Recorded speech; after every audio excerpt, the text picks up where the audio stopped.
পছন্দ হয় তার জন্য অপেক্ষা করো, তার জন্য নিজেকে গড়ে তোলো। নিজের জীবনও গড়ে উঠবে, সেই মেয়েটিও বড় হবে এবং আমি নিশ্চিত সে তোমার জন্য বড় হবে। প্রতি যে একটা ছেলে হয়ে জন্মেছো, তোমাকে কেন মা বাবা বউ বাচ্চা সব পালতে হবে বলো তো? তুমি এবং তোমার স্ত্রী দুজন সমানভাবে ঘরের কাজ করবে, সমানভাবে ইনকাম করবে। কোনো কাজ ছেলে বা মেয়ে আলাদা করা যায় না একটি কাজ ছাড়া, আর সেটা হচ্ছে যে কাজটি করতে জরায়ুর প্রয়োজন হয়, অর্থাৎ মা হওয়ার ক্ষেত্রে। তবে বাবারা কিন্তু ছোট করে ভাববে না নিজেদেরকে, যারা হবু বাবা। বাবা না থাকলে মা হওয়া যায়।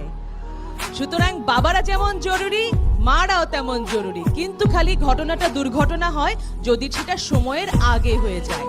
সুতরাং আজকের বিষয় যখন বাল্য বিবাহ, আমি জানি যে আজ অন্তত পক্ষে এখানে যারা বসে আছো তারা নিশ্চয়ই সময়ের আগে বিয়ে করবে না। আচ্ছা, এখন এখানে যে ছেলেরা আছো, যদি সুখী হতে চাও তোমাদেরকে ম্যাচিউরড মেয়ে বিয়ে করতে হবে, কারণ 18 বছরের নিচে মেয়েরা কি থাকে?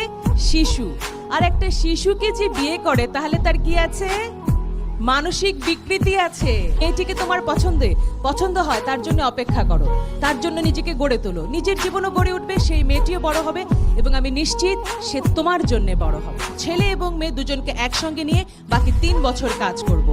এই 3 বছরে পুরো বাংলাদেশে 500 ক্লাব হচ্ছে। এই ক্লাবগুলো যখন বাল্য বিবাহ প্রতিরোধ করবে, তুমি কি মনে করো না যে আমরা একটা স্ট্যাটিস্টিক্সে পরিবর্তন পেয়ে যাব?